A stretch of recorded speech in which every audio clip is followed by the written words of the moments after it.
3 नंबरला रोहित पवार तुतारी वाजवणारा माणूस हे चिन्ह आहे. त्या चिन्हाच्या समोरचं बटन दाबून मतदान करावं एवढीच मी या निमित्ताने विनंती करतो. मला इथं बोलवलं, बोलण्याची संधी दिली, त्याबद्दल ऋण व्यक्त करून माझ्या वाणीला पूर्ण विराम देतो. जय हिंद. धन्यवाद वसंतराव. मार्मिक शब्दामध्ये भावना व्यक्त केलेल्या आहेत आणि यानंतर कीर्तनकार हरिभाई परायण महारुद्र नागरगोजे सर्वच वक्त्यांना विनंती आहे थोडं आपण भावना व्यक्त करूयात. आदरणीय महारुद्र नागरगोजे महाराज आणि आपले आबरार शेख, आजर शेख यांची टीम सगळ्यांनी तयार थोडं पुढे येऊन उभा राहील.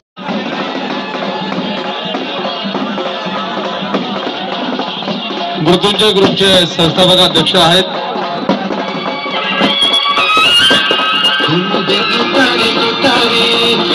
लावा गाणं, गाणं आवाज वाढवा.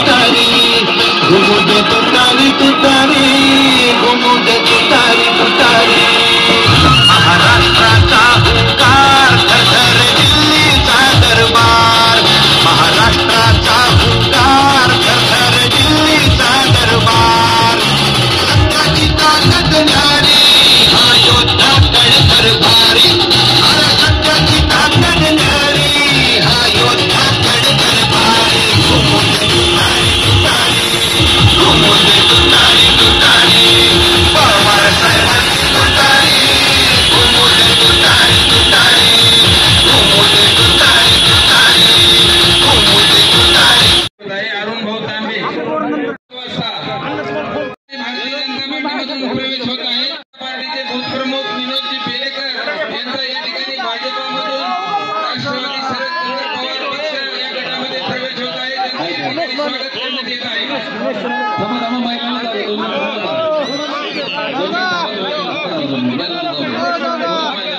या ठिकाणी MIDC ही 60 एकराची MIDC होईल नाही, पण आपण जी जागा निवडली त्या दोन्ही तालुक्याच्या मध्यावर हायवेवर ती अतिशय योग्य जागा होती.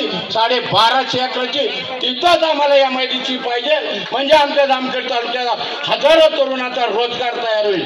आणि तिसरी मागणी, 85 वर्षाच्या म्हाताऱ्यापर्यंत आपण घरोघरी पोहोचलेले आहात. कुठल्याही कामाच्या माध्यमातून आपण केले. घरी कर्मचाऱ्याची PH टीम म्हणत असाल, कार्यकर्त्याची टीम तुमच्या बरोबर आहे, पण कर्मचारी घरोघर जाऊन प्रत्येक काम केलेलं आहे. हाच आम्हाला अभिमान आहे. येणाऱ्या काळात रोहित दादा हे नामदार होणार आहे आणि कर्जत जामखेडचं नाव आज राज्य पातळीवर आहे, देशाचे ते जगाच्या नकाशावर जाईल. एवढं बोलून मी माझं भाषण संपवतो. जय हिंद, जय महाराष्ट्र. वाहन मालकाला त्या ऊसतोडणी मुकदमाला 5 लाख रुपयाचा ऍडव्हान्स दिलाय. हा फरक आहे. आणि जेव्हा शेतकऱ्यांसाठी माणूस काम करतो, शेतकऱ्यांना आधार देण्याचा प्रयत्न करतो, त्याच्या पाठीशी आपण उभा राहण्याची ही वेळ आहे. फक्त ऊसावरच न थांबता आपल्या भागातील शेती सुधारली पाहिजे, शेतकरी सुधारला पाहिजे, त्याच्या घरात 4 पैसे अधिकचे आले पाहिजे, हा विचार त्यांनी केला. आणि केवळ शेतीमाल उत्पादित करणारा शेतकरी न राहता बियाणे विक्रेता शेतकरी कसा होईल याचा विचार दादांनी केला. आणि कांद्याची भीमाशक्ती नावाची जे वाहन आहे तो महाराष्ट्रात सगळ्यात पहिल्यांदा जामखेड कर्जत तालुक्यात आला. शेतकऱ्यांनी त्याचं बियाणं तयार केलं आणि राज्यभर ते बियाणं विकून 4 पट अधिकचे पैसे शेतकऱ्यांना मिळाले. त्याच्यानंतर धारवाड, कर्नाटक राज्यातल्या धारवाड कृषी विद्यापीठाने TU1 उडदाची वाहन विकसित केली होती. तो वाहन अजून बाजारात उपलब्ध व्हायचा आहे. त्याआधी तो कर्जत जामखेडमध्ये आला. 25 गुंठ्याला 5.5 क्विंटल आणि 1 एकराला 15 क्विंटल आपल्या तालुक्यातनं उडबदाचं शेतकऱ्यांनी उत्पन्न काढलं. आणि ते बियाणं घेण्यासाठी महाबीजची कंपनी त्या शेतकऱ्यांच्या दारात पोहोचली. मात्र शेतकऱ्यांनी ते बियाणं दिलं नाही. ते बियाणं आपल्याच तालुक्यातल्या शेतकऱ्यांना देऊन त्यांना चांगलं दर्जेदार उत्पन्न कसं मिळेल यासाठी तो प्रयत्न शेतकऱ्यांनी करण्याचा निर्णय घेतला. का तर त्याच्या पाठीमागे राजूदादांनी दिलेला विचार शेतकऱ्यांबरोबर होता. शेतकऱ्याच्या हितासाठी, शेतकऱ्याच्या आर्थिक उन्नतीसाठी, शेतकऱ्याला 4 पैसे अधिकचे मिळण्यासाठी हे कुटुंब काम करत आहे. मित्र हो, आपण 1 मत दिलं रोहित दादाला 2019ला. आपल्याला 3 आमदार मिळाले का नाही? रोहित दादा राजेंद्र दादा आणि सुनंदा वहिनी या तिघांच्या माध्यमातून शेतकऱ्यांसाठी काम राजूदादांनी केलं. सुनंदा वहिनीने महिला बचत गटाच्या माध्यमातून 28,000 महिला बचत गटाच्या सदस्य त्यांच्या या मतदारसंघात आहेत. 34 कोटी राष्ट्रीयकृत बँकाचं कर्ज वाटप त्या महिला भगिनींना झालं. लहान लहान गावांमध्ये उद्योजिका तयार झाल्या. मग मला सांगा, शेती सुधारली पाहिजे, कुटुंब सुधारलं पाहिजे आणि या कुटुंबातल्या मुलांना शिक्षण चांगलं मिळलं पाहिजे. या तिन्ही गोष्टीचा विचार करून विकासाचा गाडा तुम्ही आम्ही तर बघतोयच. जामखेड शहरापासून ते तालुक्यामध्ये काय चित्र बदललं हे आपण अनुभवतोय. कारण इथं कुठलाही विकासाचा मुद्दा घेऊन तुम्ही पुढे आलेला नाही. फक्त भूमिपुत्र आणि आपला, भूमिपुत्र आणि आपला, आणि या 2 वाक्यावरती निवडणूक जिंकणं ही जामखेड कर्जतची जनता भोळी आणि पापडी नाहीये. बेरोजगार व्यक्ती होती आणि सर्व जाती धर्मातील महिला वर्गाला यापुढे स्वाभिमानी सन्मानाचे जीवन जगायचे असेल तर त्यांना सामाजिक न्यायाची, समतेची, बंधुत्वाची, स्वातंत्र्याची, धर्मांध दहशतवाद विरोधी विकासाची तुतारीच वाजवावी लागणार आहे. या सामाजिक न्यायाच्या तुतारीचा आवाज माणूस म्हणून जगण्यासाठी प्रत्येकाच्या घरोघरी पोहोचवा. चुकीच्या आमिषांना आणि प्रलोभनांना बळी पडू नका आणि कर्जत जामखेड विधानसभा मतदारसंघातील निवडणूक मध्ये माननीय आमदार रोहितदादा पवार या नावाच्या 3 नंबरचे बटन दाबून किमान 1 लाखाच्या मतदानानं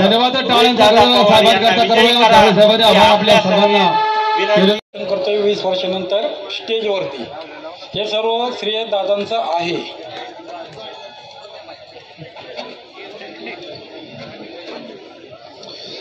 छत्रपती शिवाजी महाराज आई तुळजाभवानी राजमाता अहिल्यादेवी होळकर, थोर संत महान व्यक्ती शाहू फुले, भारतरत्न आंबेडकर यांना प्रथम वंदन करतो.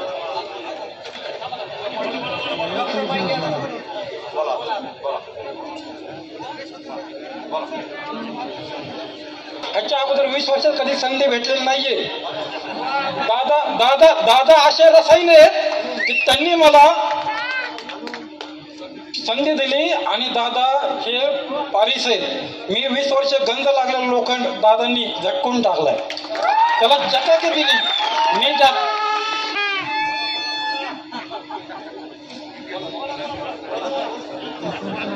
आणि दादांच्या कामाचा झपाटा पाहून मी भारतीय जनता पक्षाला सोडचिठ्ठी देऊन, आणि माझ्याकडनं काही चुकत असेल ह्याच्यानंतर माझ्याकडे चिठ्ठी पण नसेल आणि डायरेक्ट बोलणार आहे, फर्स्ट टाइम आहे म्हणून सगळ्यांनी समजून घ्या. ह्याच्यानंतर मी जोरात ठोकतो, दादा तुमची क्षमा मागतो. तुमच्या अपेक्षा असताना पहिल्याच भाषणात त्या लगेच पूर्ण होणार नाहीत. आत्ता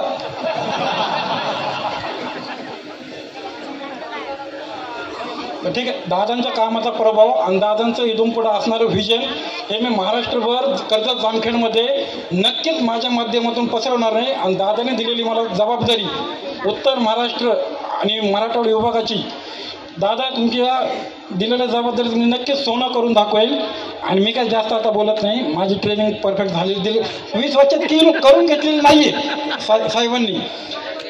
आता मी आता पारिस आहे माझ्यासाठी, नक्कीच दादा सोनं होऊन जाईल, काय अडचण. आणि येणाऱ्या 20 तारखेला सर्वांनी तुतारी या चिन्हावरती अनुक्रमांक 3 दादांना भरघोस मताने विजय करायचा आहे. आणि माझी विनंती, भटके जमाती विमुक्त आघाडी पूर्ण कर्जत जामखेडमधील जेवढे आपले समाज बांधव आहेत त्यांनी दादांच्या मागे खंबीरपणे उभं राहायचं. हो, आम्ही सर्व तुमच्या बरोबर दादांच्या पाठीशी आपण खंबीरपणे उभं राहायचंय. एवढंच लक्षात ठेवा. अनुक्रमांक 3 तुतारी, रामकृष्ण हरी वाजवा तारी. दादा यानंतर ठोकून असेल. भारतीय जनता पार्टी प्रमोद महाजनांची होती, ती भारतीय जनता पार्टी गोपीनाथराव मुंडे साहेबांची होती, ती भारतीय जनता पार्टी सूर्यबान वाडणे पाटलाची होती, ती भारतीय जनता पार्टी नाझर फरांदेंची होती. ती प्रामाणिक पार्टी होती. पार्टी विथ द डिफरंट अशा पद्धतीचा जयघोष होता. आज काय झालंय भारतीय जनता पार्टीत? रंगा बिल्ला नावाचे 2 अमित शहा आणि नरेंद्र मोदी डाकू दरोडेखोर दिल्ली सुरत लुटली होती, 2दा लुटली होती, एकदा नाही 2दा. म्हणून त्यांना महाराष्ट्र लुटायचं आहे. त्यांना राग आहे, छत्रपती शिवाजी महाराजांचा राग आहे, त्यांना महाराष्ट्रातील तमाम मराठी माणसांचा राग आहे. आणि त्यामुळे या महाराष्ट्राचे तुकडे करायचे. बाळासाहेब ठाकरेंची शिवसेना फोडली. ज्या बाळासाहेब ठाकरेंनी या लुटणारे करता व्यापाऱ्यांना खंडीसाठी मारणारे करतात. उद्या त्यांना एक कशासाठी उद्या त्यांचा नेता निवडून आल्यानंतर या तालुक्यात काय होईल? मला जामखेड शहरातील आणि तालुक्यातील तमाम व्यापाऱ्यांना विनंती करायची, व्यापारी बंधू कायम भारतीय जनता पार्टीच्या मागे राहत आले, त्यांना मला या ठिकाणी विनंती करायची, बाबांनो, रोहित दादा 5 वर्षापूर्वी या ठिकाणी आल्यापासून या तालुक्यातील कायदा सुव्यवस्था त्या ठिकाणी सुरळीत चालली आहे. एकही गोळीबार झाल्याचं उदाहरण तुम्ही दाखवा, गुंडागर्दी झाल्याचे दाखवा. गुंडागर्दी संपवण्याची फक्त धमक आणि ताकद एकट्यामध्येच आहे. एकटाच मायकाला आलाय की जो या जामखेड तालुक्यातील गुंडागर्दी आणि त्या ठिकाणी दहशत संपवू शकतो.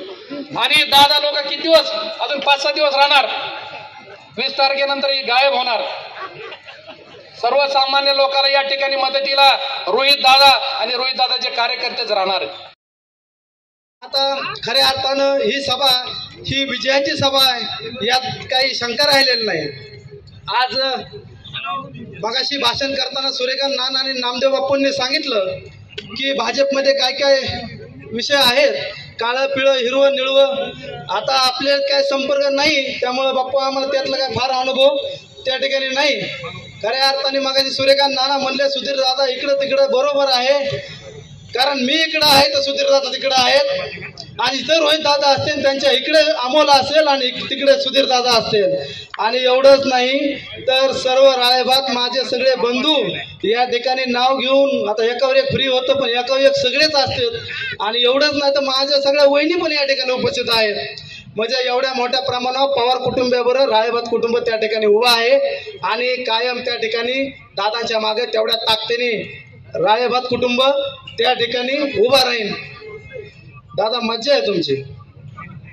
आज तर वास्तविक पाहता महाराष्ट्र हा पुरोगामी महाराष्ट्र, संस्काराचा महाराष्ट्र ज्यांनी टिकवला घडवला ते शरदचंद्रजी पवार साहेब आणि आपले उभाटा उद्धव बाळासाहेब ठाकरे साहेब, काँग्रेसचे सर्व ज्येष्ठ नेते. आज या सगळ्यांनी जर हा संघर्ष केला नसता तर खऱ्या अर्थाने या ठिकाणी आपल्यासमोर उभं राहून मी भाषणासाठी उपस्थित राहू शकलो नसतो. कारण ह्या खऱ्या अर्थाने यांनी लढले, संघर्ष यांनी केलाय. ज्या खासदार साहेब आज आपल्याकडे भाषणासाठी येणार आहेत ते जेलमध्ये गेले, अनिल देशमुख साहेब आपल्या पक्षाचे जेलमध्ये गेले, रोहित दादांवर ईडीची कारवाई झाली, आयटीची कारवाई झाली, सीबीआयची कारवाई झाली. कोणत्याही कारवाईला त्या ठिकाणी कसली भीक न घालता माझ्या आजोबाबरोबर मी राहणार म्हणजे राहणारच आणि कर्जत जामखेडचा विकास करणारच या आपल्या मूलभूत बोलण्यावर ते ठाम राहिले. आणि त्याची प्रचिती आज आपल्या या ठिकाणी आपल्या सर्वांच्या उपस्थितीमध्ये त्या ठिकाणी दिसते आहे. काल परवा ज्या ठिकाणी आम्ही सहकार मेळावा स्वर्गीय सहकार मंत्री जगन्नाथ तात्या राळेभात यांच्या कृपा आशीर्वादाने त्या ठिकाणी घेतला, अतिशय मोठा प्रचंड प्रतिसाद त्या ठिकाणी लोकांना दिला आणि अख्ख्या सहकाऱ्यांनी रोहित दादांच्या मागे खंबीरपणे प्रत्येक गावात उभा राहण्याचा शब्द त्या ठिकाणी रोहित दादाला दिला.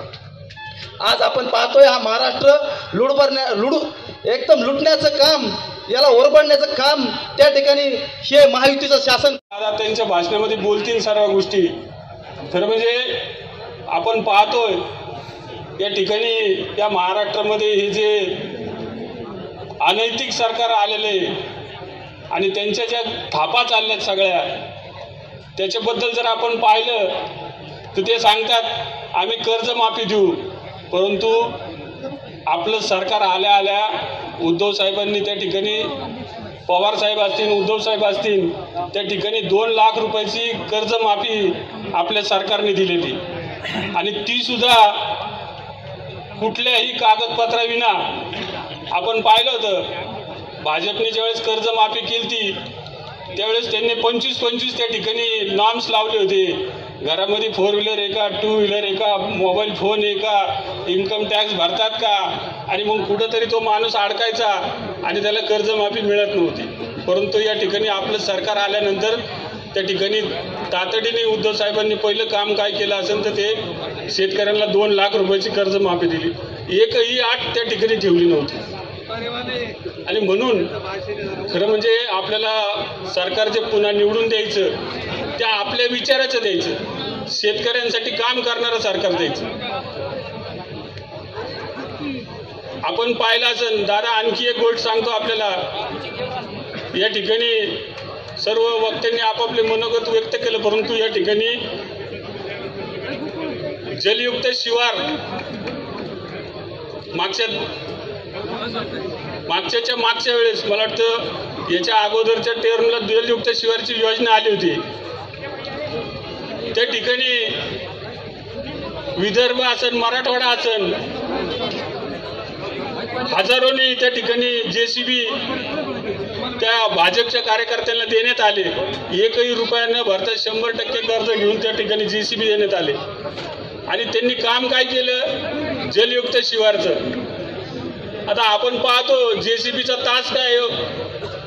आपल्या घरापर्यंत जो विकास आपण तिथं केलेला आहे, या मतदारसंघामध्ये केलेला आहे, त्याची माहिती ही आपण पोहोचवलेली आहे. विकास कामावर 250-300 पानाचं पुस्तक आपण लिहिलेलं आहे.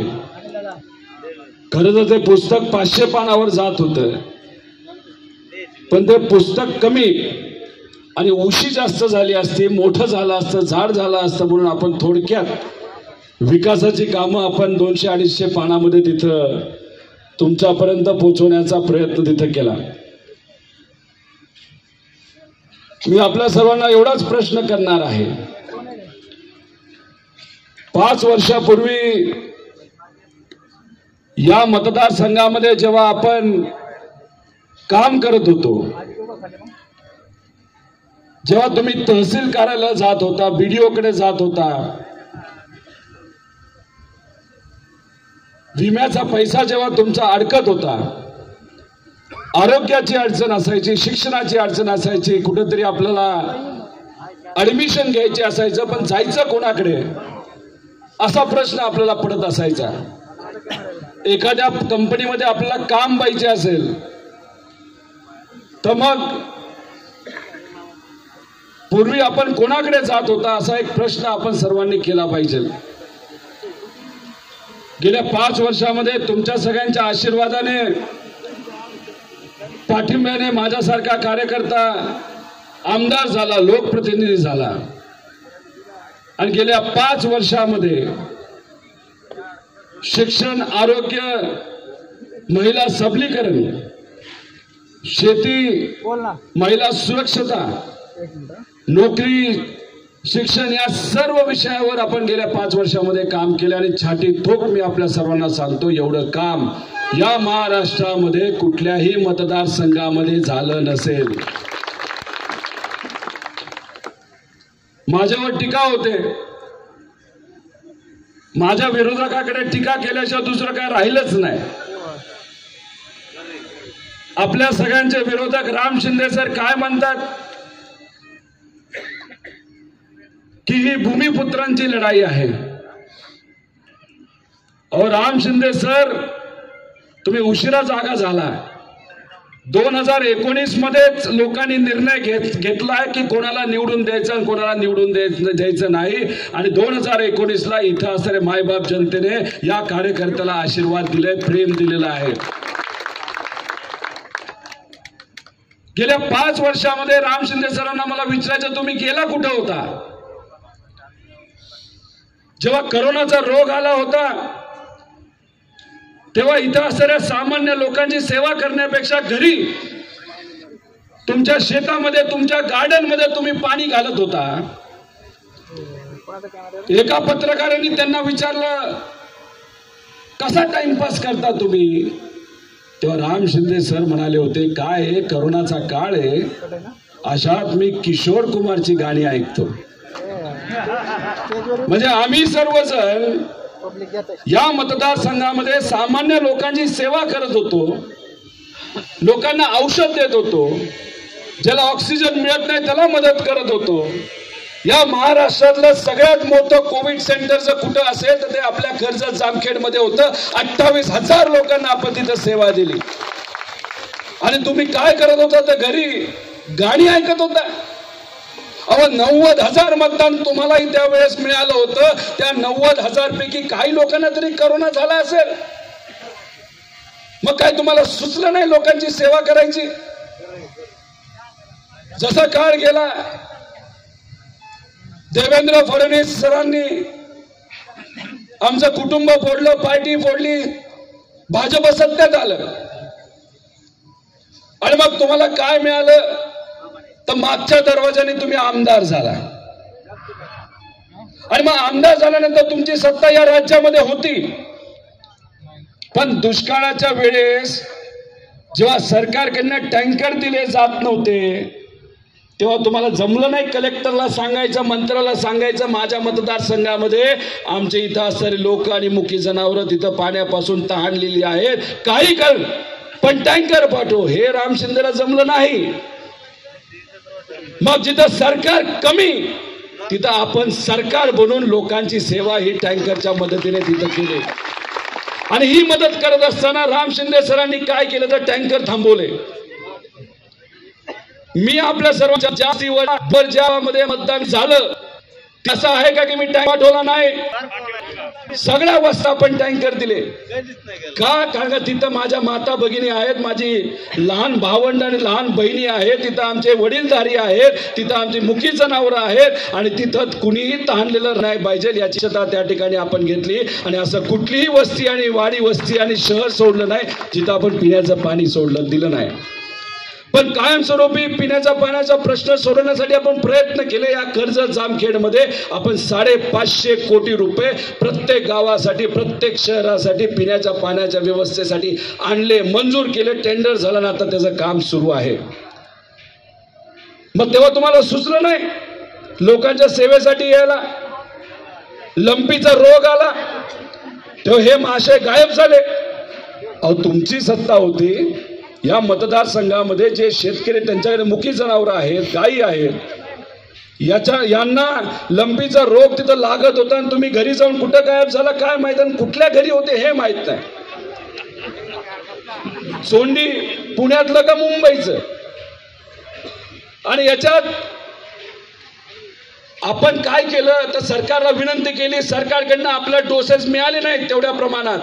इथं असणाऱ्या डॉक्टरांना आणि LSSला आपण विश्वासात केलं. आपण फोन केला एका कंपनीमध्ये, त्या कंपनीला विनंती केली की माझ्या मतदारसंघामध्ये असणाऱ्या आमच्या शेतकऱ्याला आम्हाला लसी पाहिजे. 1 लाख लसी त्या कंपनीकडनं आपण आणल्या आणि इथं असणाऱ्या आपण जनावरांना दिल्या. अहो पवारांची ताकद काही कमी नाही. एका फोनवर आपली कामं होत असतात, पण तो फोन कोणासाठी केला जातो हे पण महत्वाचं आहे. आम्ही कुठल्या तरी तुमच्या गुंडासाठी नाही तर एखाद्या व्यवसाय करायसाठी तिथं फोन नाही केला, तर फक्त कोणासाठी केला असं तर माझ्या मायबाप जनतेसाठी तिथं फोन केला. अहो आपला मतदारसंघ एकुलता एक मतदारसंघ होता या राज्यामध्ये जो 20 ते 22 दिवसामध्ये 100% लसीकरण इथं झालं होतं. मंत्री महोदय विखे पाटील साहेबांच्या मतदारसंघामध्ये जेव्हा 50% लसीकरण झालं होतं तेव्हा या मतदारसंघामध्ये आपण सगळ्यांनी मिळून 100% लसीकरण तिथं करून घेतलं होतं. मग राम शिंदे सर कुठं होते माहित नाही.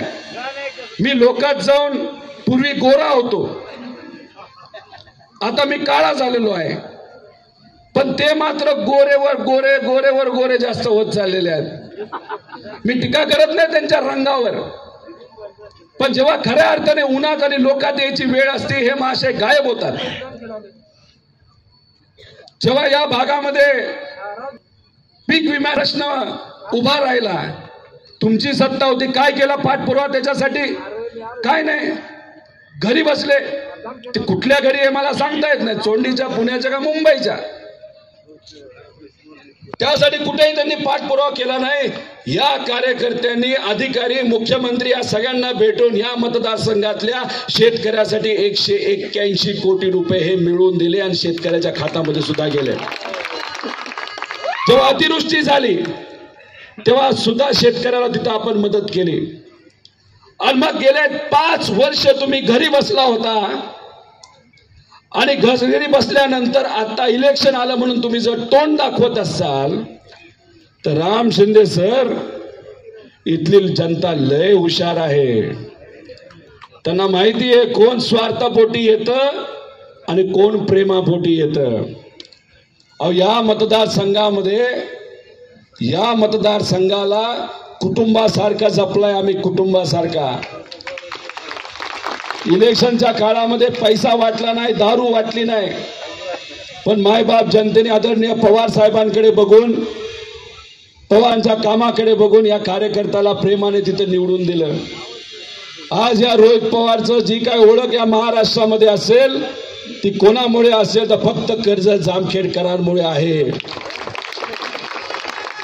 आणि या भागाचं प्रतिनिधित्व करत असताना गेल्या 5 वर्षामध्ये टीव्हीवर नाही तर इंटरव्ह्यू मध्ये नाही तर कुठल्याही सभेमध्ये मी खालच्या लेवलला जाऊन बोललोय का? पातळी सोडली आहे का? कारण का मला एक गोष्टीची जाण आहे, रोहित पवार हा फक्त रोहित पवार नसून रोहित पवार या कर्जत जामखेडचा प्रतिनिधी आहे. त्यामुळे या आपल्या या मतदारसंघाची जे काय आपल्याला मनापासून स्वाभिमान राखण्याचा आहे ती माझ्यासारख्याची जबाबदारी असल्यामुळे मी फार प्रामाणिकपणे तिथं काम केलेलं आहे. मला काही लोक म्हणतात, अरे तू बाहेर का प्रचाराला जातो? मी त्यांना एवढंच सांगतो, माझा विश्वास इथं असणाऱ्या जनतेवर आहे, माझा विश्वास इथं असणाऱ्या कार्यकर्ते पदाधिकाऱ्यांवर आहे. माझ्या जनतेने, माझ्याच इथं लोकांनी मला सांगितलेलं आहे, मतदारसंघातली काळजी तुम्ही करू नका. पवार साहेबांबरोबर, उद्धव ठाकरे साहेबांबरोबर, राहुल गांधीजींबरोबर, मित्रांबरोबर जिथं कुठं तुम्हाला जाता येईल तिथं जावा, कार्यकर्ते का काम करा, सभा गाजवा, आपण काही करा, या महाराष्ट्रामध्ये महाविकास आघाडीची सत्ता आणा. आणि मी तुम्हाला आश्वासित करतो, 20 तारखेला मतदान करायचं, 23 तारखेला गुलाल आपल्या अंगावर घ्यायचा, 26 तारखेला शपथविधी करायची आणि या महाराष्ट्रामध्ये महाविकास आघाडी सरकार येणार म्हणजे येणार. हे काळ्या दगडावरची पांढरी रेष आहे. त्यामुळे हे जे विरोधक आहेत तुमच्या गावामध्ये, तुमच्या वस्तीमध्ये येतील, बरंच काय बोलतील. अहो, याच्यामध्ये जर आपण बघितलं, राम शिंदे सर म्हणतात गेल्या महिनाभरात मी गावागावामध्ये गेलो, गावामध्ये गेल्यानंतर लय भारी वाटलं. 5 वर्ष काय तुम्हाला घरी बसायला कुणी सांगितलं होतं? का नाही आला बाहेर? यायचंच नव्हतं. आता का बाहेर आले त्याचं प्रमुख कारण सांगतो. त्यांनाही माहिती ते जिंकून येत नाहीत त्या मतदारसंघातून, पण का उभं राहायचं? तर पार्टीकडनं मोठं घबाड येणार आहे, घबाड. अहो, एका आमदारांना भाजपने आणि मित्र पक्षाने त्यांच्या 25 कोटी रुपये दिलेत इलेक्शन लढायला. बघा ना, तुमच्या गावामध्ये, शहरामध्ये खानावळ सुरू झाली असेल, कार्यकर्त्यांना दारू देणं सुरू झालं असेल, याला विकत घे, त्याला विकत घे, या नेत्याला खबाड दे, नागपूरला घेऊन जा, मुंबईला घेऊन जा, हे बरंच काय चालू झालंय. 25 कोटी तिथून आले. लोकसभेला मला नका विचारू, पण इथून जे भाजपचे उमेदवार उभे होते त्यांना जाऊन विचारा काय परिस्थिती होती. हट्ट धरला होता या महाशयांनी की या मतदारसंघातलं जे कुठलं अर्थकारण असेल ते फक्त माझ्याकडेच ठेवायचं, नाही तर मी रुसून बसतो. बसले रुसून 10 दिवस. मग देवेंद्र फडणवीसांनी पुढाकार घेतला आणि मग घेतल्यानंतर जे काही मिळायचं त्यांना मिळालं, मग ते कामाला लागले. आज सकाळी का काल रात्री माझ्या मोबाईलवर एक फोटो आला. मी म्हणलं हे काय आले जरा बघावं. त्या फोटोमध्ये काय, तर मी एक सामान्य कुटुंबातला व्यक्ती आहे, माझ्या इलेक्शनसाठी मला पैसे द्या. अहो, मध्य प्रदेशमध्ये तुमच्या साडूची कंपनी आहे हे लोकांना माहित आहे का? तुम्ही तुमच्या जे काय अफिडेव्हिट द्यावं लागतं इलेक्शनच्या वेळेस, किती रुपयाची प्रॉपर्टी दाखवली त्यांनी, कुणी बघितली का? 7 का 8 कोटी रुपयाची. तुम्ही लोकांना काय सांगता, मी सालगड्याचा मुलगा आहे. मग मंत्री झाल्यानंतर असं काय झालं की चोंडीमध्ये तिथं मोठा बंगला बांधला. बंगला बांधा, माझं काहीच म्हणणं नाही. माझी चीड फक्त एका गोष्टीची आहे, चोंडी अतिशय पवित्र भूमी आहे. पुण्यश्लोक अहिल्यादेवी होळकरांची ती जन्मभूमी आहे. तुमच्याकडे 12 खाती होती, 12 खाती 5 वर्ष असताना सुद्धा त्या पवित्र भूमीमध्ये सरकारचा 1 रुपया निधी नाही आला आणि तिथं 1 रुपया न निधी येता तुम्ही तुमचा बंगला तिथं बांधता आणि लोकांकडनं तुम्ही पैसे मागता. अरे काय साधी लोक आहेत का? लय हुशार लोक आहेत, त्यांना माहिती तुमचं काय चाललंय. कुठेतरी सहानुभूती मिळवण्याचा प्रयत्न तुम्ही कितीही केला, लोकांना माहिती काय परिस्थिती आहे. रायगडमध्ये तुमची जमीन आहे, ती कशी घेतली आहे, MIDCच्या जवळ का घेतली याच्याबद्दल मी या ठिकाणी काय बोलणार नाही. आणि तुम्ही जर माझ्यावर बोलत असाल सोन्याच्या चमच्याबद्दल, ज्या कुठल्या कुटुंबात जन्मायचं कोणाच्या हातात असतं. फक्त प्रेमळ आई वडील मिळणं हे फार मोठं नशीब असतं आणि इथं असणाऱ्या प्रत्येक व्यक्तीचं ते नशीब आहे. कारण त्यांचे आई वडील त्यांच्यावर प्रेम करतात. जेवढे आई वडील तुमच्यावर प्रेम करतात तेवढेच माझे आई वडील माझ्यावर प्रेम करतात. पण ज्या कुटुंबात मी जन्मलो त्या कुटुंबाने राजकीय क्षेत्रामध्ये आणि शैक्षणिक क्षेत्रामध्ये आणि सामाजिक क्षेत्रामध्ये जर खूप मोठं काम केलं असेल तर मी म्हणेल की नक्कीच मी भाग्यशाली आहे की पवार कुटुंबामध्ये तिथं जन्मलो. लहानपणीपासून आदरणीय पवार साहेबांचं काम तिथं मी बघितलेलं आहे आणि पवार साहेब ज्या पद्धतीने काम करत आले त्याच पद्धतीचं काम गेल्या 5 वर्ष या मतदारसंघामध्ये केलेलं आहे आणि पुढचे अनेक वर्ष फक्त या मतदारसंघामध्ये नाही तर अख्ख्या महाराष्ट्रामध्ये हा कार्यकर्ता काम करणार आहे. सोन्याचा चमचा, पण त्या सोन्याचा चमचाचं तुम्ही काय करता हे सुद्धा महत्वाचं आहे. मी माझ्या आई वडिलांना विचारलं, खरंच काय लहान असताना सोन्याच्या चमच्याने तुम्ही मला चारलं का काय? माझ्या आईने आणि माझ्या वडिलांनी सांगितलं, अरे कोणाच्या भाषणाचं कोणाच्या शब्दाचं कधी सिरियस घ्यायचं नाही घ्यायचं हे तू ठरव. राम शिंदे सर तिथं बोलतोय आणि तू ते सिरियसली घेतो.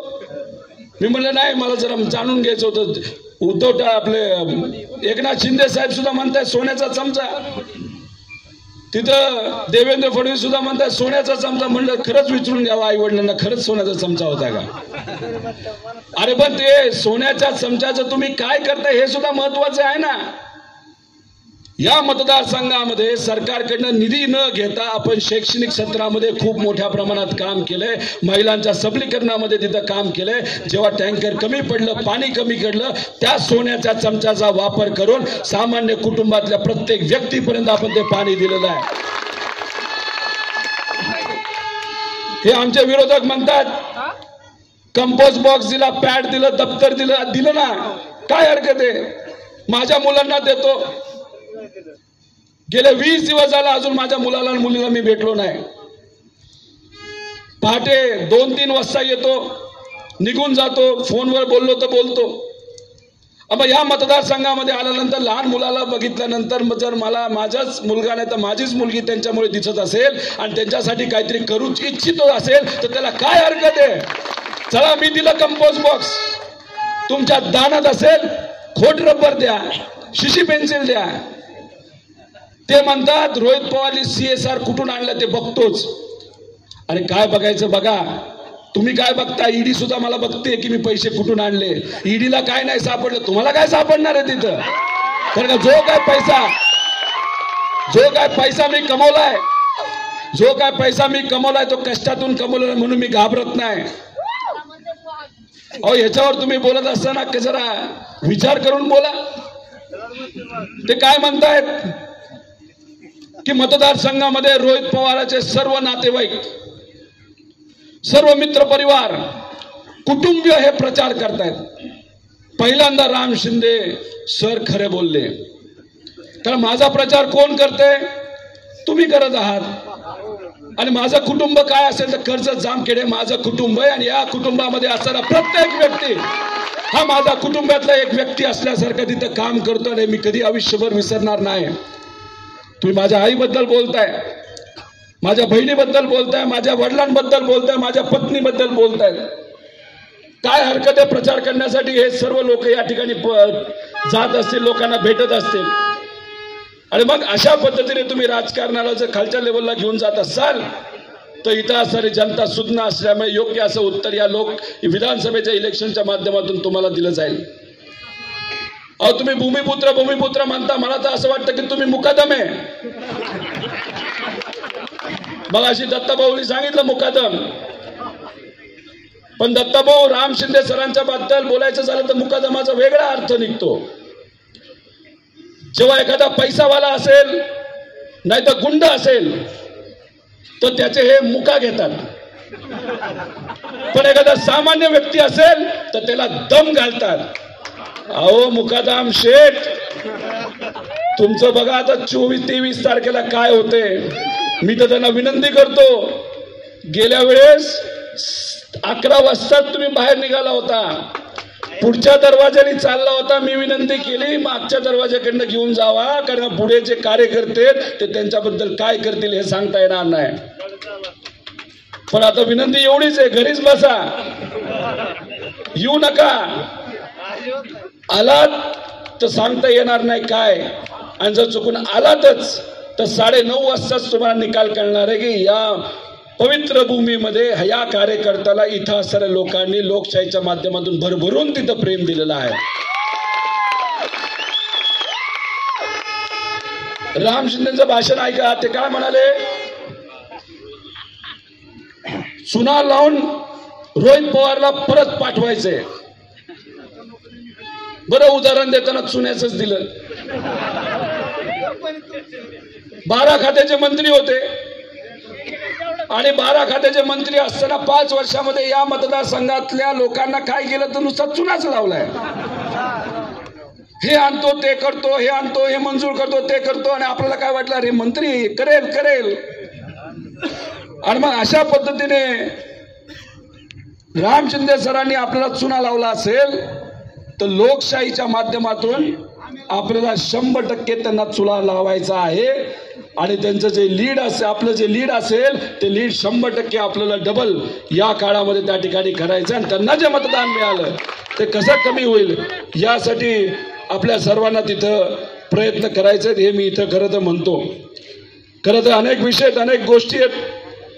मी एवढंच आपल्या सर्वांना सांगेन, ही लढाई विचाराची आहे आणि या विचाराच्या लढाईमध्ये कुठंतरी आपल्या सर्वांना तिथे एकत्रित यावं लागतंय. आणि एकत्रित येत असताना आपल्या बूथवर, आपल्या गावामध्ये आपल्या सर्वांना लक्ष द्यायची जरूरत आहे. आणि मग याच्यामध्ये कुणी दमदाटी करत असेल तर त्याला उत्तर द्यावं लागतंय. खरं तर माझ्याबरोबर तुम्ही सर्वजण प्रचार करता, पण राम शिंदे सरांबरोबर जर बघितलं तर कोण प्रचार करते, कोण करते? अहो कर्जत तालुक्यामध्ये देवकते नावाचा आपला एक कार्यकर्ता आहे. राम शिंदे सरांच्या कार्यकर्त्यांनी आपला बोर्ड फाडला म्हणून त्यांनी त्यांचा बोर्ड फाडला. आणि मग त्यांना फोन करून हे नेते काय म्हणतात, शांत बसतोस का, नाही तर तुला मोका लावतो. मुकादम, सामान्य लोकांना दम आणि मुका घ्यायला ह्यांच्या बरोबर प्रचारामध्ये कोण फिरते? ज्याचा मोका लावलाय, ज्याला मोका आहे, तिथं हद्दपार केले, अशा लोकांना या भागामध्ये प्रचारामध्ये घेऊन फिरतायत. फिरा फिरा, त्यांच्यामुळेच माझी कदाचित 5-6 हजाराची लीड वाढणार आहे असं मला वाटतं. कारण काय, लोकांना शांतता पाहिजे, लोकांना विकास पाहिजे, लोकांना सेफ वाटलं पाहिजे, सुरक्षित वाटलं पाहिजे. आपली मुलगी शाळेत गेल्यानंतर आपल्याला टेन्शन वाटलं नाही पाहिजे की किती वाजता आहे, कुठे असेल, काय असेल. आपण गेल्या 5 वर्षामध्ये या मतदारसंघामध्ये जे वातावरण आहे ते दहशतमुक्त केलं होतं. पण गेल्या 1.5 वर्षामध्ये राम शिंदे सरांनी काय केलं असेल तर इथं दहशत लावलेली आहे. आणि याचं उत्तर आपल्याला 100% या इलेक्शनच्या माध्यमातून द्यायचंय की लोकशाही जास्त महत्वाची, लोकांचं मत जास्त महत्वाचं आहे आणि दहशत हे आम्ही आमच्या पायाखाली तुडवतो हे दाखवण्याची वेळ खऱ्या अर्थाने या इलेक्शनमध्ये आलेली आहे. याच्यामध्ये मगाशी काही मुद्दे सांगितले, ज्याच्यामध्ये सांगण्यात आलं शेतीचं पाणी आणण्यासाठी बलास फॉरोप करावा लागतो, पाठपुरावा करावा लागतो. आणि गेल्या 5 वर्षामध्ये आपण शेतीचं पाणी, आणि ते सुद्धा मुबलक पाणी, कर्जतचे काही 30 गावं आणि जामखेडचा पुरा तालुका यासाठी सर्वे केलाय, राज्य सरकारकडनं केला आणि केंद्र सरकारकडनं सुद्धा करून घेतलेला आहे. आणि हे 5 वर्षामध्ये हे काम आपण केलेलं आहे. मी तुम्हा सर्वांना आश्वासित करतो 23 तारखेला महाविकास आघाडी सरकार या महाराष्ट्रामध्ये येणार आणि पहिली 2 कामं या कर्जत जामखेडमध्ये जर मी कुठली करणार असेल तर एक तर शेतीचं पाणी हे आल्याशिवाय राहणार नाही असा शब्द या ठिकाणी आपल्या सर्वांना देतो. आणि MIDCचा प्रश्न आपल्याला सोडवायचा आहे. MIDC आपण जिथं पाहिजे तिथं आणणार आणि त्या MIDC मध्ये आपण कंपन्या सुद्धा आणणार आणि कंपन्या आल्यानंतर इथं असणाऱ्या सर्व मुला मुलींना तिथं हाताला काम मिळेल हे नक्कीच आपण येत्या काळामध्ये करू. राम शिंदे सर मंत्री असताना नाही तर त्याच्या आधी सुद्धा कधी MIDCची चर्चा झालेली आपण बघितली का? अहो राम शिंदे सरांनाच माहित नसेल MIDC काय असतं, पण गेल्या 5 वर्षामध्ये त्यांना शिकवले. आमच्या माता भगिनी शेतामध्ये काम करायला जेव्हा जातात तेव्हा खुरपताना सुद्धा म्हणतात अरे आपली MIDC कधी येते. हा बदल झाला गेल्या 5 वर्षामध्ये. अशा प्रकारची चर्चा या मतदारसंघामध्ये सुरू झाली आहे की आपल्या कुटुंबासाठी काय महत्वाचं आहे, आपल्या परिवारासाठी काय महत्वाचं आहे, आपल्या पुढच्या पिढीसाठी काय महत्वाचं आहे, आपल्या शेतीसाठी काय महत्वाचं आहे. आणि ही चर्चा ही सकारात्मक चर्चा आहे जी चर्चा गेल्या 5 वर्षामध्ये या मतदारसंघामध्ये झालेली आहे. खरं तर राम शिंदे सरांना देवेंद्र फडणवीस साहेबांनी सांगितलं होतं काही कर पण रोहित पवारला मतदारसंघामध्ये अडकून ठेव. नाही जमलं त्यांना. 5 वर्ष गायब. आपण 5 वर्ष काम केलं आणि या महाराष्ट्रामध्ये फिरत असताना तिथं असणारे लोक सुद्धा म्हणतात की तुम्ही तुमच्या मतदारसंघामध्ये खूप चांगलं असं काम केलंय. आणि मग अशा पद्धतीने काम केलं असेल तर नक्कीच मला विश्वास आहे की 23 तारखेला जेव्हा निकाल लागेल तेव्हा आपली लीड गेल्या वेळेसपेक्षा 100% तिथं डबल झालेली असेल. अहो हे जे भाजपची लोक आहेत महाराष्ट्रामध्ये येऊन काय प्रचार करतात की पवार साहेबांनी 10 वर्षामध्ये कृषी मंत्री असताना 10 वर्षामध्ये काय केलं. हाच प्रश्न लोकसभेच्या वेळेस अमित शाह साहेबांनी तिथं विचारला होता महाराष्ट्रामध्ये येऊन. पवार साहेबांनी काय केलं 10 वर्षामध्ये कृषी मंत्री असताना. लोकांनी उत्तर दिलं लोकशाहीच्या माध्यमातून. 23 खासदारांवर डायरेक्ट बीजेपी 9 खासदारावर आलेली आपण सगळ्यांनी बघितले. आणि परत 4 दिवसापूर्वी अमित शाह म्हणतात की पवार साहेबांनी 10 वर्षामध्ये काय केलं. अमित शाह साहेब थोडं थांबा, 23 तारखेची वाट बघा. विथ इंटरेस्ट महाराष्ट्राची स्वाभिमानी लोक उत्तर देतील की पवार साहेबांनी काय केलं आणि महाविकास आघाडीला निवडून दिल्याशिवाय राहणार नाही. उत्तर प्रदेशचे मुख्यमंत्री आलेत आणि काय म्हणतात बटेंगे तो कटेंगे. म्हणजे हिंदू मुस्लिम करण्याचा प्रयत्न करतात. अहो त्यांची वाशिमला एक सभा झाली, लय मोठी सभा झाली. मुख्यमंत्री उत्तर प्रदेशचे आले होते आणि त्यांच्या सभेमध्ये तुडुंब गर्दी झाली होती. आपल्या स्टेजवर जेवढे लोक आहेत तेवढीच लोक त्यांच्या समोर तिथं बसले होते.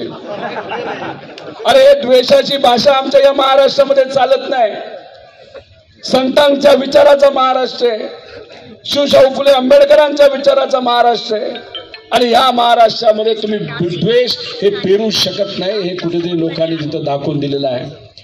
खरं तर भाजपच्या नेत्यांना मी विनंती करतो की मोदी साहेबांच्या ज्या सभा आहेत ज्या तुम्ही 10 लावल्यात त्या 20 करा. ज्या अमित शाह साहेबांच्या सभा तुम्ही 15 लावल्यात त्या 30 करा. कारण आता महाविकास आघाडीचे कमीत कमी 170 आमदार निवडून येणार आहेत. जर मोदी साहेब आणि शाह साहेब इथं आले आणि त्यांच्या सभा जर डबल झाल्या तर मला विश्वास आहे आपला आकडा हा 200च्या पुढे तिथंच गेल्याशिवाय राहणार नाही. म्हणजे तुमच्या सगळ्यांची उपस्थिती बघितल्यानंतर खूप मनापासून मला आनंद वाटतोय. राशीनला देशाचे मंत्री आले होते, त्यांच्या सभेमध्ये या बाजूला जेवढी गर्दी तेवढी गर्दी होती. आज सुद्धा आठवले साहेब तिथं आलेले आहेत. एका लग्न कार्यालयामध्ये तिथं तो कार्यक्रम घेतलाय. मला काय सांगायचं की लोकांचा प्रतिसाद भाजपला नाही. कारण या भाजपने आपल्याला काही दिलं नाही.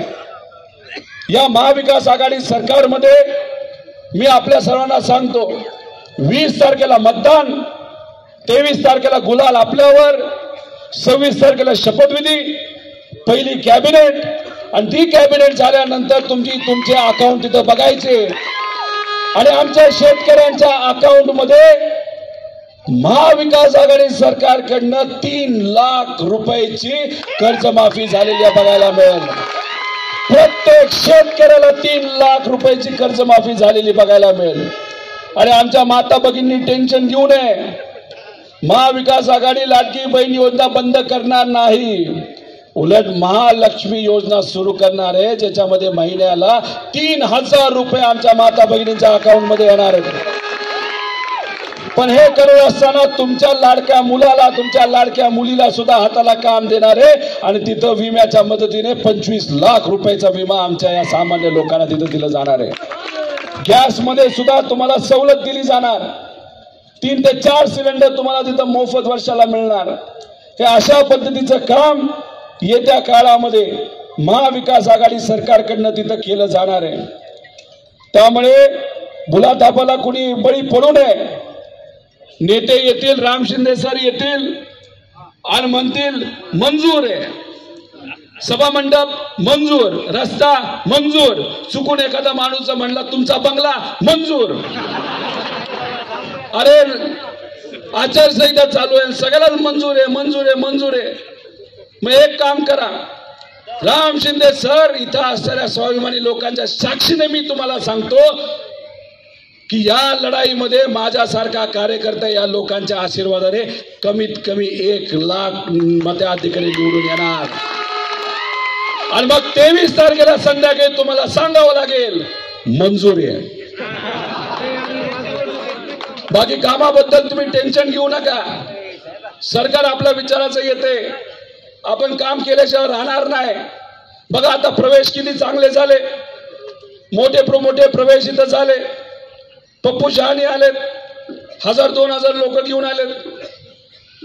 त्याच्याच बरोबर विलास दांडे असतील, त्याच्याच बरोबर धनंजय भाऊ असतील, तसंच शहाजी राळेबाद आणि महेंद्र राळेबादांच्या माध्यमातून भाऊराव राळेबाद, अनेक विविध म्हणजे ज्याच्यामध्ये विविध गावचे सरपंच सदस्य म्हणजे ती आकडा 1000 पर्यंत आहे, त्यामुळे मी वेळ नाही घेत. हे सगळे प्रवेश दिवसा झाले का नाही झाले, आणि त्यांचे प्रवेश रात्री होतात. म्हणजे एखादा झोपला असेल त्याला उठवतात, म्हणतात चल तुला काय घेऊन जा माळा गमच्या टाक म्हणा जा प्रवेश.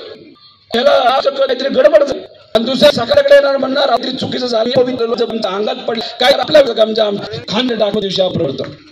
हे जे कल्याण ते देवेंद्र सांगलेलं आहे, शपथ घेतात त्यांना किंवा प्रतिसाद देतात ते त्यांनाच माहिती. आम्ही सध्या देवळात तिथं करतो, 6 लोक एक दिवसा सकाळी संध्याकाळी रात्री झोपतो काम करतो. मात्र रात्रीच लोक सुद्धा जी येतात त्यांची जे दमदाटी करणारे रात्रीच.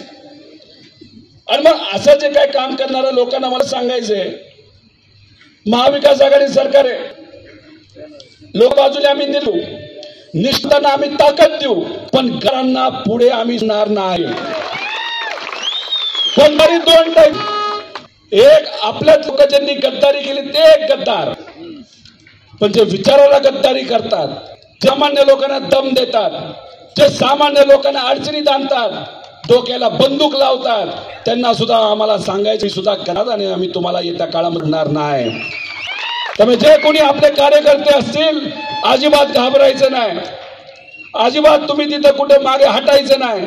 कुणी तुमचं काय करत नाही, तुमच्या केसाला जर कुणी हात लावला त्याचा हात छाटण्याची जबाबदारी त्या ठिकाणी माझी आहे. काही लोक म्हणते दमदाटी करतोय, अरे सामान्य लोकांच्या बाजूने दमदाट्यासाठी आम्ही असतो आणि सामोकावून दमदाटी करणारे हे तुमच्या बरोबर आहेत आणि तुम्ही आहात. हाच तर आमच्या तर तुमच्यामध्ये फरक आहे. आम्ही काय सामान्य लोकांना दमदाटी करत नाही, पण जे सामान्य लोकांना अडचणीत आणणार त्यांना सोडत पण नाहीत. हे 23 तारखेनंतर कळणार आहे. त्यामुळे उगाच बेडकासारख्या काही लोकांनी उड्या मारू नये, नाही तर उड्या मारायच्या तर आत्ताच मारा. 23 तारखेनंतर तुम्हाला उड्या मारण्यासाठी सुद्धा आम्ही सोडणार नाही.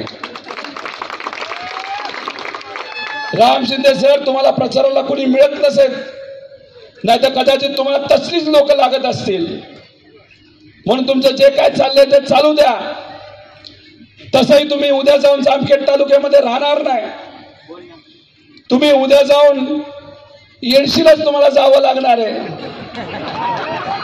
ओरिजिनली तुम्ही तिकडचे जावं लागणार आहे तिकडं. धाराशिवची लोक तुम्हाला घेतील नाही घेतील हे मला सांगता येणार नाही. अहो या मतदारसंघामध्ये शेतकऱ्यांपासून सगळ्यांपर्यंत काम केलं.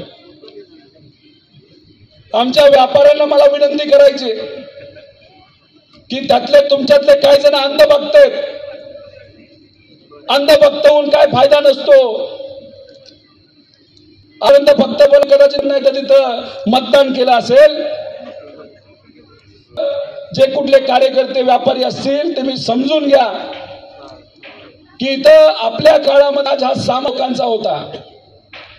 इथं राज्य जर कोण करत होतं तर हे माणसं इथं राज्य करत होते. पण भाजपच्या एका व्यक्तीला मागच्या दरवाजाने आमदार केल्यानंतर या शहरामध्ये या भागामध्ये गुंडा राज मोठ्या प्रमाणात वाढत आहे आणि हे उद्या परवडणार नाही. खरड्याच्या व्यापारावरून विचारा कोण कुणी कुठं ताबा घेतला आणि तो कुणी घेतला. आणि अशी या जामखेडमध्ये नको असेल तर भाजपला आपल्याला पायाखाली व्हावं लागणार आहे. तुम्ही तुमच्या जमिनीच्या किमती बघा, तुमच्या प्रॉपर्टीच्या बघा. गेल्या 5 वर्ष या भागात फक्त प्रॉपर्टी किमती आणि जमिनीच्या किमती दिल्या. त्याचा फायदा जर कोणाला झाला असेल तर इथं असणाऱ्या लोकांना झालाय. का करायचा बदल होतोय, सकारात्मक होतोय आणि हा सकारात्मक बदल या काळामध्ये नक्की या ठिकाणी हा विकासाच्या दिशेने घेऊन जाय. एक आपल्या सर्वांना सांग, गेल्या 5 वर्ष अनेक धडे मी शिकलेलो आहे. पण गेल्या 5 वर्षामध्ये सांगितलं जे गावामध्ये केलं ते ट्रेलर होतं पिक्चर बाहेर.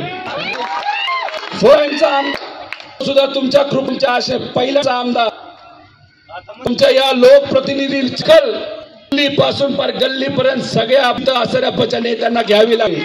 दिल्लीचे नेते येतात तेव्हा त्यांना जामखेडच्या काहीच लागते आणि नेत्यांना कुठलाही नेता आला कर्जत जामखेडमध्ये हे सांगा म्हणतात. कारण कर्जत जामखेडचं वजन या महाराष्ट्राच्या राजकारणामध्ये वाढलेलं आहे. फक्त सुरुवात आहे, काय करायचे. आणि या काळामध्ये मी आपल्या सर्वांसोबत छपतो. असा वेळ या महाराष्ट्रामध्ये की कर्जत जामखेड महाराष्ट्राचे प्रमुख हे घेतली जाते अशी ताकद या जामखेडची आहे. आणि ही ओळख ही फक्त तुमच्यामुळे आहे. तुम्ही पाठबळ दिलं, तुम्ही पाठिंबा दिला त्यासाठी. त्यामुळे हा कार्यकर्ता महाराष्ट्रामध्ये जाऊन तिथं कुठेही जाऊन बोलू शकतो. मला अभिमान कशा गोष्ट वाटतो. अरे कर्जत जामखेडचे आमदार आलेत. अरे अभिमान राव. तुम्ही सुद्धा या महाराष्ट्रामध्ये कुठेही आज गेला कर्जत जामखेडला ओळखत कुणी आपल्याला भेटणार नाही. पूर्वीची काय परिस्थिती होती आता झाला का नाही झाला. कुणी केला, तुम्ही केलाय. पण आपल्यात क्षमता होती, आपल्यात ताकद होती, पण स्पीड मिळत नव्हतं. अहो एखाद्याची सुद्धा जर पकडली नाही एखाद्या पोलिसाने आणि म्हणला कुठला आहेस म्हणतो कर्जत जामखेडचा आहे. ठीक आहे नंतर नको जा. आता वाढलं का नाही वजन. अहो इलेक्शनच्या काळामध्ये अनेक आमचे पदाधिकारी आम्हाला भेटले आणि म्हणले तिथं तिकीट द्यायचंय, तिथं तिकीट द्यायचंय. क्रिकेटची एखादी गोष्ट असेल त्या बाबतीत सुद्धा लोक भेटतात. एखादं ऍडमिशन असेल आपले पाहुणेकडचे येतात आणि म्हणतात ऍडमिशन करून घ्या. बदली करायची असेल तरी लोक येतात. का? कारण का आपलं वजन वाढलं, तुमचं वजन वाढलेलं आहे, तुमची ती ताकद आहे. आणि माझी ताकद जर कोणतं ते तुम्ही सर्वजण आहात. जे काय आपले विरोधक आहेत त्यांच्या भाषणाकडे काय लक्ष देऊ नका. ते काही बरळतील, काही बोलतील. आपण एक स्टेडियम केले. राम शिंदे सर काय म्हणतात इथं काय IPL मॅचेस घेतली जाणार का. बारामतीमध्ये कुठं स्टेडियम आहे. विश्वरत्न डॉक्टर बाबासाहेब आंबेडकरांच्या नावाचं मोठं हे बागेला आहे. ते आम्ही करून दाखवले आणि आतापर्यंत या संघामध्ये बऱ्याच गोष्टी आम्ही करून दाखवल्यात. त्यामुळे चॅलेंज करायचं असेल राम शिंदे नालाही करा पण पवारांना करू नका. आणि पवारांना सुद्धा अजून एक गोष्ट सांगतो, रोहित पवाराच्या नाद कुणीच लागू नये. मला म्हणतात इथं मॅच घेऊ शकता का. अहो राम शिंदे आम्ही पुण्यामध्ये आयच्या मॅचेस सोडा, आम्ही कपच्या मॅचेस पुण्यामध्ये आहेत. तुम्ही मॅचेस बोलू नका. मला IPLचं तिकीट मिळतंय ते बघा. काय भाव आणायचा काढली लावली टाळ्याला का कपडाला कशाला हे उगाच काहीतरी फालतुगिरी चालली इथं बोलण्या जर उभे पण आता बोलत तर जरा अडचण होऊन जाईल बोला म्हणा ह्यातले काय मासे तर मी आत्ता काय बोललो उद्या कळणार नाही बघा तिथं बसले आठवणार ना काय म्हणलं तुम्ही 90% मतदान पण एक विनंती आहे त्या दिवशी तुम्ही नीट राहा सारं काय त्यामुळे लय भारी इलेक्शन आहे अजून काय कुठला विषय राहिलाय का सांगितलं लाडक्या बहिणीचं काळजी करू हा कोणाला भाऊकी आहे ना आपले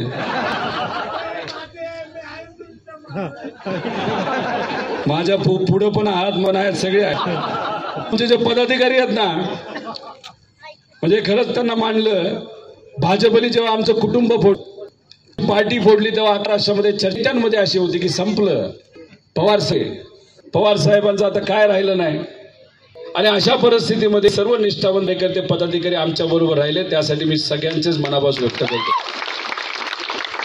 देवेंद्र फडणवीस होता साहेब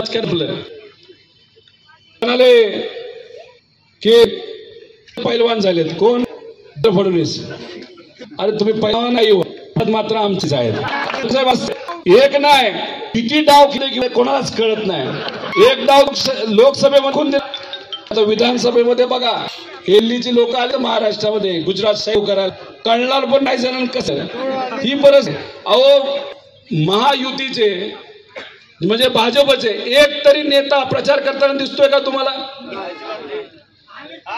विखे पाटील साहेब कुठे मतदारसंघात महाजन साहेब कुठे त्यांच्या मतदारसंघात बावनकुळे साहेब कुठे त्यांच्या मतदारसंघात महायुतीचे दुसरे नेते अजितदादा पक्षातले कोणी दिसतंय का आपल्याला आपापल्या मतदारसंघात अडकून बसले शिंदे साहेब फक्त एकटेच फिरतात बाकी सगळे त्यांच्या मतदारसंघात म्हणजे मंत्री असताना सुद्धा बाहेर फिरता आलं नाही आणि मी फक्त पहिल्या टर्मचा आमदार तरी बाहेर फिरतो त्याचे कारण म्हणजे तुमची ताकद आहे तुम्ही सर्वजण आहात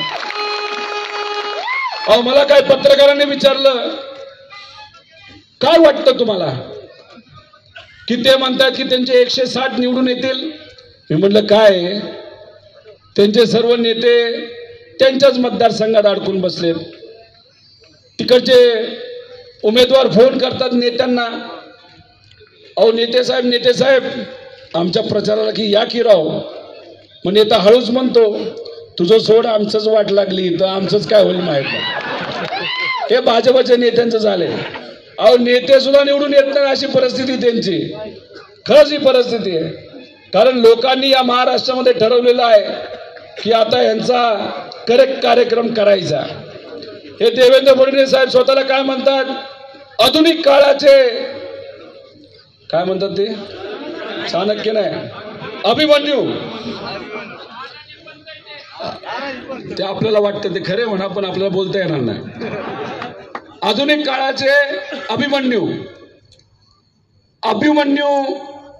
चांगली व्यक्ती होती चक्रव्यूहामध्ये ते गेले पण चक्रव्यूहातून बाहेर आले का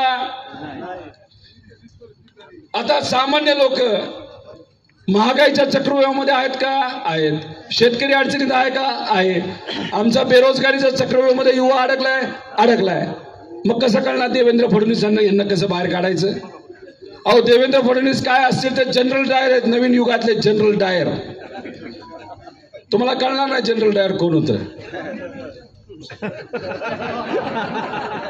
ब्रिटिश काळामध्ये जालियनवाला बाग जेव्हा घटना घडली तिथं एक ब्रिटिशचे अधिकारी होते त्यांचं नाव होतं जनरल डायर त्यांनी काय केलं होतं तर अशाच महिला लहान मुलं वडीलधारी युवा भारताला स्वातंत्र्य मिळावं यासाठी आंदोलन करत होते या जनरल डायरनी काय केलं तर अशा सामान्य लोकांवर लाठीचार्ज केला ब्रिटिश काळामध्ये आणि गोळ्या झाडल्या आज काय वेगळी परिस्थिती आहे